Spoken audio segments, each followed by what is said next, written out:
சரி, வயசானவங்க அப்படிதான் இருப்பீங்க.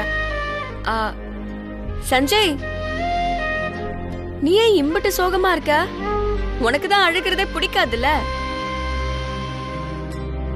அப்படிதான் நானும் நினைச்சிட்டு இருந்தேன். ஆனா அவன் இது வரைக்கும் இவ்வளவு அப்செட் ஆகி நான் பார்த்ததே இல்ல. அவன் ரொம்ப ஃபீல் ஆயிட்டான்.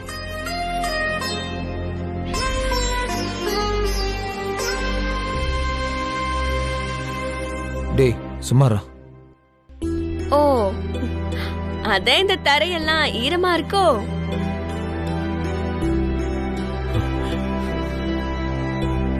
எப்படி வித்யா, உன்னால இந்த சிச்சுவேஷன் கூட இவ்வளவு ஈஸியா ஹேண்டில் பண்ண முடியுது?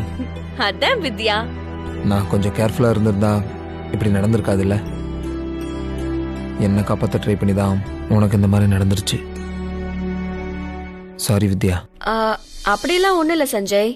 பசியோட இருந்த பாம்புக்கு என் காலு தவக்கலையா தெரிஞ்சிருக்கலாம், பட்டுண்டு கடிச்சிருச்சு. பாவம் அந்த பாம்பு இப்ப எந்த நிலைமையில இருக்கோ? அதை இந்த ஆஸ்பத்திரியில சேர்த்திருக்கிய வித்யா. ஆமா சஞ்சய், அம்பட்டு சின்ன பாம்போட விஷம் ஏறி நானே இந்த நிலைமையில இருக்கும்போது என் விஷம் அதுக்கு ஏறி இருக்குல்ல, அப்போ அதோட நிலைமை? பாம்பை விட மனுஷனுக்கு தான் விஷம் அதிகம்.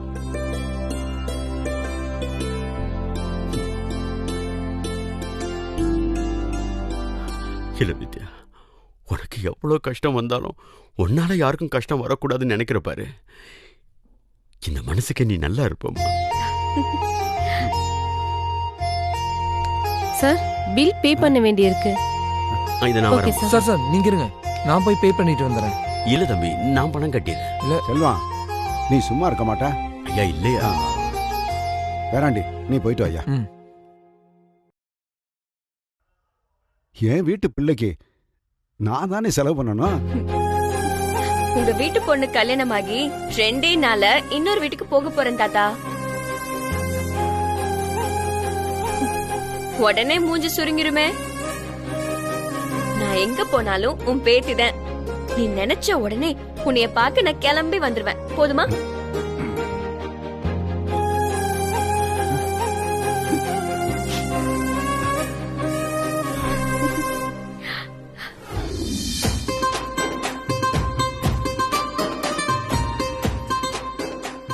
என்னைய தானே டாக்டர் தூங்க வேண்டான்னு சொன்னாரு. நீங்களா இதுக்கு முழிச்சிட்டு இருக்கீங்க? போய் தூங்குங்க. ஒன்னு இங்கிருந்து கூட்டி போற வரைக்கும் நான் கண்ணு அசர மாட்டேன். மாமா நீங்க? அது பெரிய மனுஷன் அவரே அசர மாட்டேன்னு சொல்லும்போது நான் மட்டும் எப்படிமா அசருவேன்?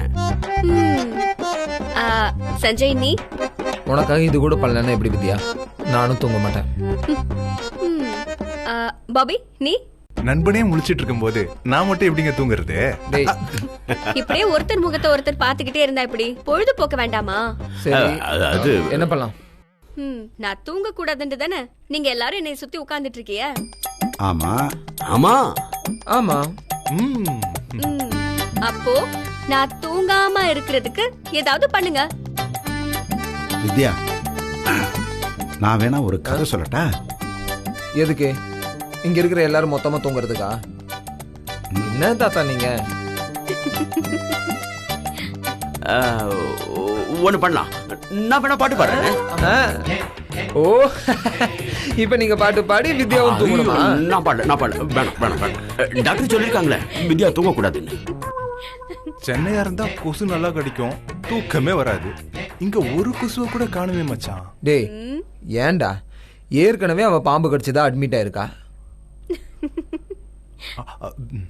இப்போ உனக்கு கொசு கடிச்சு டெங்கு வந்து மறுபடியும் அட்மிட் ஆக சொல்றியா?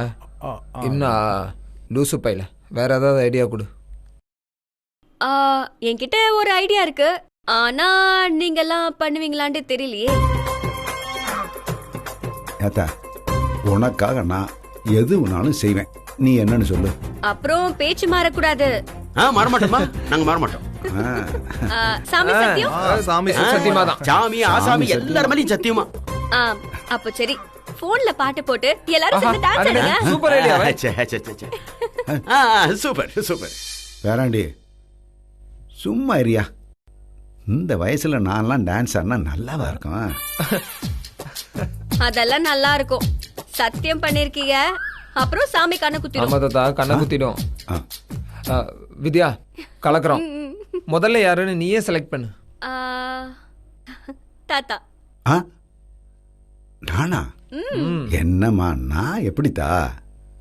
இப்ப ஆட போறியலா இல்லையா? சரி, சின்ன வயசுல ஆண்டது பேரன். இது பாட்ட போடுறேன். போடியா? டே பாபி, பாட்ட போடுறா.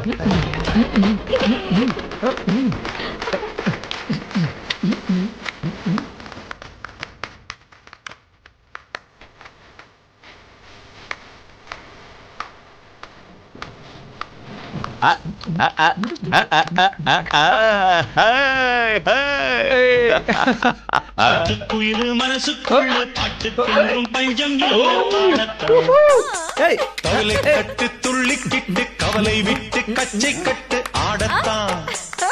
பாட்டுக்குயிலு மனசுக்குள்ளே பாட்டுக்கென்றும் பஞ்சம் இல்லை பாடத்தான்.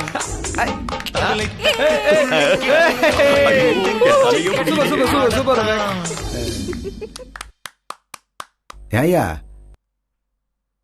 நீங்களும் பாடுங்க, பாட்டு போட்டு ஆடுங்க. அவ்வளவுதானே? இப்ப பாருங்க. டேய்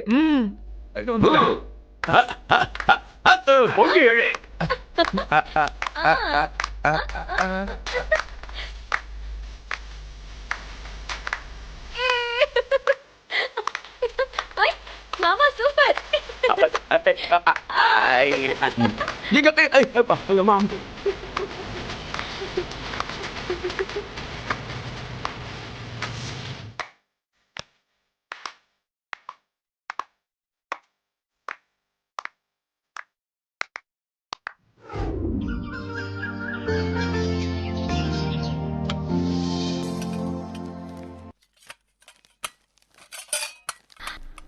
ரொம்ப நன்றி சஞ்சய்.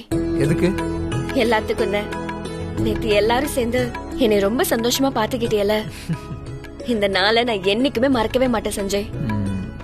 சாரி வித்யா. எதுக்கு? என்னால நேற்று ஒரு நாள் தான் உன்னை சந்தோஷமா பார்த்துக்க முடிஞ்சுச்சு. அதுக்கு முன்னாடி பல தடவை நான் உன்னை வேணும்னே ஹர்ட் பண்ணியிருக்கேன். அப்படிலாம் நீ ஒன்னும் பண்ணலையே. நீ சொல்லிட்டா நான் பண்ணதெல்லாம் இல்லைன்னு ஆயிடுமா? நான் ஊருக்கு வந்த புதுசில் நீ ரொம்ப திமிரான பொண்ணுன்னு நினச்சி உன் மேலே நான் கோவப்பட்டிருக்கேன். இந்த லேண்டு விஷயத்தில் நீ எனக்கு ஃபேவராக நடந்துக்கலன்னு நினச்சி நான் உன்னை திட்டியிருக்கேன். அதெல்லாம் பழைய விஷயம். இப்ப என் கூட ஃப்ரெண்டா தானே இருக்க. கண்டிப்பா. அப்புறம் என்ன? நான் உன்னை எவ்வளோ ஹர்ட் பண்ணியிருந்தாலுமே நீ எனக்கு நல்லது மட்டும்தான் பண்ணியிருக்க. ஆனால் நான் அப்படி இல்லை. ஏய், என்னாச்சு?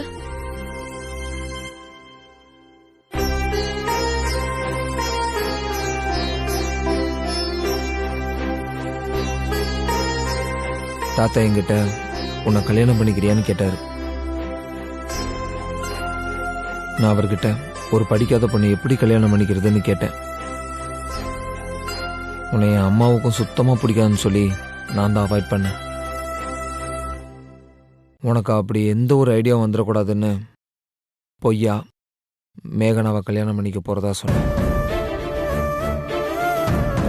உண்மையா எனக்கு மேகனாவை கல்யாணம் பண்ணிக்கிற ஐடியாவே இல்லை வித்யா. எனக்கு எப்படி சொல்கிறதுன்னு தெரியல. என் லைஃப்பில் என்னோட பெஸ்ட் ஃப்ரெண்டுன்னா நான் உன்னை தான் சொல்லுவேன். ஆனால் லைஃப் பார்ட்னராக உனக்கும் எனக்கும் 1% கூட ஒத்து வராது வித்யா. நீ எனக்கு செட் ஆக மாட்டேன்னு சொல்கிறத விட நானும் என் ஃபேமிலியும் உனக்கு சுத்தமாக செட் ஆக மாட்டோம். அது எனக்கு நல்லாவே தெரியும். நமக்கு அப்படி ஒரு சுச்சுவேஷன் வந்தா நம்ம 2 பேர் வாழ்க்கையுமே மொத்தமாக ஸ்பாயில் ஆகிடும் வித்யா. இப்போ நமக்குள்ள இருக்கிற இந்த ஃப்ரெண்ட்ஷிப் கூட இல்லாமல் போயிடும். ஒருத்தருக்கு ஒருத்தர் வெறுக்க ஆரம்பிச்சிருவோம். அப்படிலாம் நடக்கக்கூடாதுன்னு தான் பிகினிங்லேயே இதுக்கு ஒரு ஃபுல் ஸ்டாப் வச்சேன். உனக்கு இப்போ கிடச்சிருக்கிற இந்த வாழ்க்கை கண்டிப்பாக பெஸ்ட்டாக இருக்கும். நீ ரொம்ப நல்லவ வித்யா. நீ நல்லா இருக்கணும். நான் ஏதாவது தப்பாக பேசியிருந்தேன்னா ஐ எம் ரியலி சாரி. சாச்சா, நீ ரொம்ப சரியா பேசின சஞ்சய். இது எனக்கு எப்பவோ புரிஞ்சிருச்சு. தாத்தா தான் தேவையில்லாம. அது ஒன்றும் பிரச்சனை இல்லை சஞ்சய். நான் எப்பவும் உனக்கு ஒரு நல்ல ஃப்ரெண்டா இருக்க தான் ஆசைப்படுறேன். தேங்க்ஸ் வித்யா.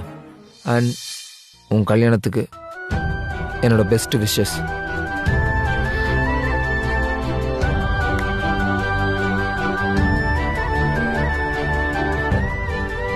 சரி, வெளியில் எல்லாரும் வெயிட் பண்ணிட்டு இருப்பாங்க, போலாமா? ஆ, எல்லாம் எடுத்து வச்சிட்டல?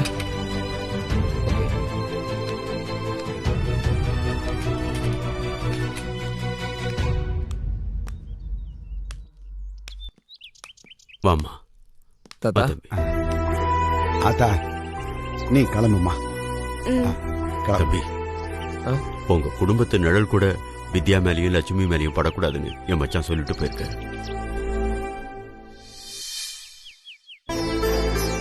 ஆனா நீங்க தான் அவங்க 2 பேர் உசிரியை காப்பாத்திருக்கீங்க. என் மச்சான் நாளைக்கே வந்து கேட்டாலும் அவர்கிட்ட நான் இதை தான் சொல்லுவேன்.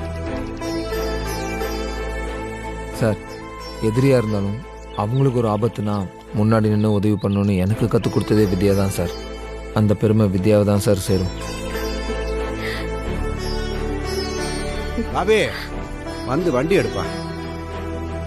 பாப்பா. ஐயா, நீங்க வரலையா? இல்ல, நானும் என் பேராண்டியும் பைக்ல வந்துடுறோம். நீங்க போங்க. வரங்க. சரிங்க சார். போயிட்டாங்க.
தம்பி, உள்ள வாங்கல, காஃபி சாப்பிட்டு போலாம். இல்லை சார், பரவாயில்ல, இருக்கட்டும். ரொம்ப நன்றி தம்பி. நன்றி சார். ம்.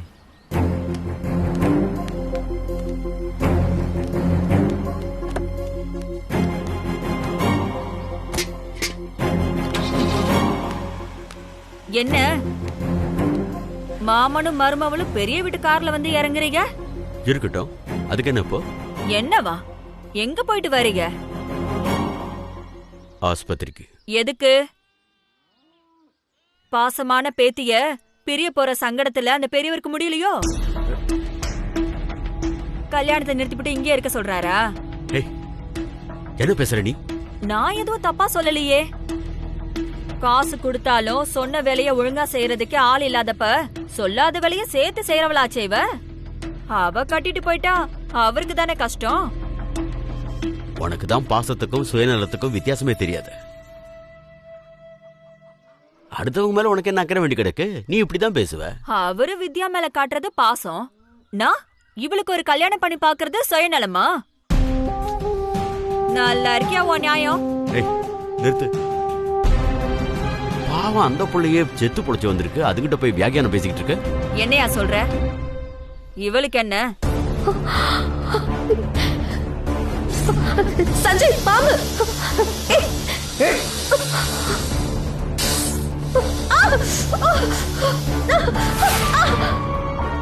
அண்ணா, பாம்பு கடிச்சிச்சுனா ஹாஸ்பிட்டல் கொண்டு போகணும். கண்ணு முடிச்சு பாரு, இங்க பாரு, கண்ணு முடிச்சு பாரு. இது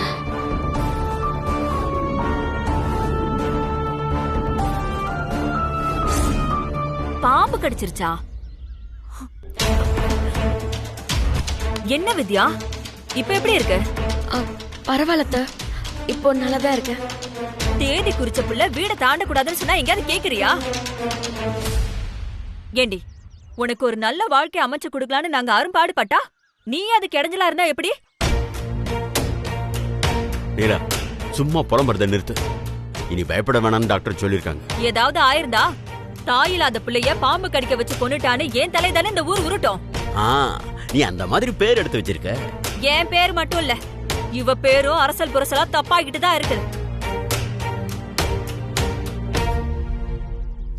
அது பெருசா வெடிக்கிறதுக்குள்ள கல்யாணத்தை முடிக்கலான்னு நான் கஷ்டப்படுறேன். ஆனா இவ அதுக்கெல்லாம் நெசமாக்குற மாதிரி அவனை பார்க்க போய் பாம்பு கடி வாங்கிட்டு வந்திருக்கா.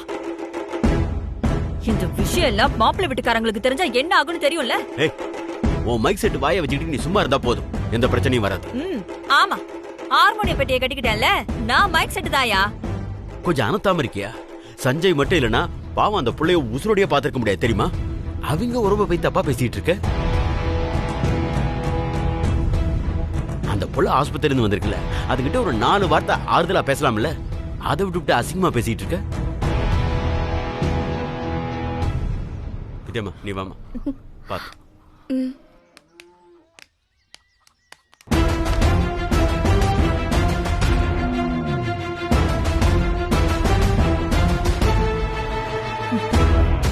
கல்யாணம் மட்டும் நடக்காம இருக்கட்டும், அதுக்கப்புறம் தெரியும் இந்த நீலாவதி யாருன்னு.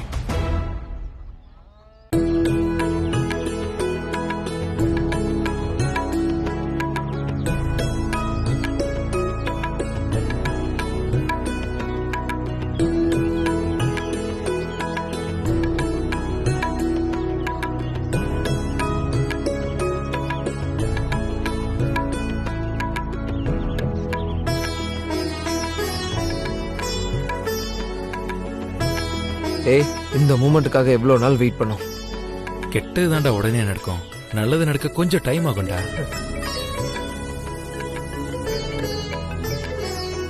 Hello, hi Praveen. நானே உனக்கு கால் பண்ணலான்னு இருந்தேன். என்ன விஷயம் மச்சான்? டாக்குமெண்ட் கைக்கு வந்துருச்சு. தாத்தா 300 ஏக்கர் லேண்டை என் பேருக்கு ரிஜிஸ்டர் பண்ணி கொடுத்துட்டாரு. Very good. ஆனா நம்ம ப்ராஜெக்ட்டுக்கு இன்னும் 150 ஏக்கர் அடிஷனலா தேவைப்படுது. வாட்? என்னடா சொல்ற? ஆமா மச்சான், ஃபியூச்சர்ல நம்ம ப்ராஜெக்ட் எக்ஸ்டெண்ட் பண்ணும்போது இன்னும் கொஞ்சம் லேண்ட் எக்ஸ்ட்ரா தேவைப்படலாம். அப்ப எதுவும் இஷ்யூ ஆக கூடாதுன்னா அதையும் இப்பயே வாங்க சொல்றாங்க. ஏய், அதெல்லாம் ரொம்ப கஷ்டம்டா.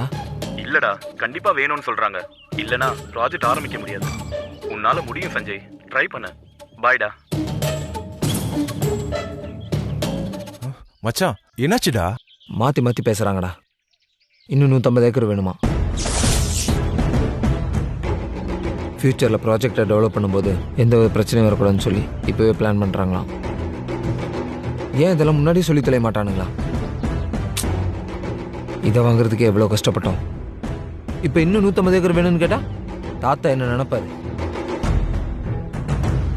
வித்யாவுக்கும் 150 ஏக்கர் எழுதி கொடுத்துட்டார்ல மச்சான்.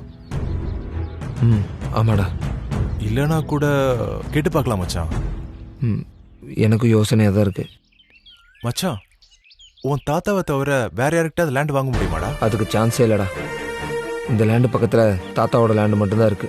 அதை தான் வித்யா கொடுத்துருக்காரு. பெரிய சிக்கலா இருக்கே மச்சான். இப்போ என்னதான் பண்றதுடா? தெரியலடா. என் சுயநலத்துக்காக என்னை சுற்றி இருக்கிறவங்க எல்லாரையும் நான் யூஸ் பண்ணுற மாதிரி இப்போ எனக்கே கில்ட்டியாக இருக்குடா. லாஸ்ட் ஸ்டேஜில் இப்படி எல்லாம் பேசினா சரியா வருமா மச்சான்? ஜெயிக்கணும்னு முடிவு பண்ணிட்டா எந்த எமோஷனுக்கும் இடம் கொடுக்க கூடாதுன்னு நீ தானே மச்சான் எனக்கே சொல்லுவேன். இந்த ஊருக்கு வர வரைக்கும் அப்படிதான்டா இருந்தேன். இங்கே வந்ததுக்கு அப்புறம் தாத்தாவும் வித்யாவும் என்ன கம்ப்ளீட்டாக மாற்றிட்டாங்கடா. இப்போ என்னால் எமோஷனலை தூக்கி போட்டு எல்லாத்தையும் பிஸ்னஸாக பார்க்க முடியலடா. மச்சான், அப்போ ப்ராஜெக்டை ட்ராப் பண்ண வேண்டியதுதான் மச்சான். நோவே, அது மட்டும் என்னால் முடியவே முடியாது. அப்போ என்னதான் பண்ண போற?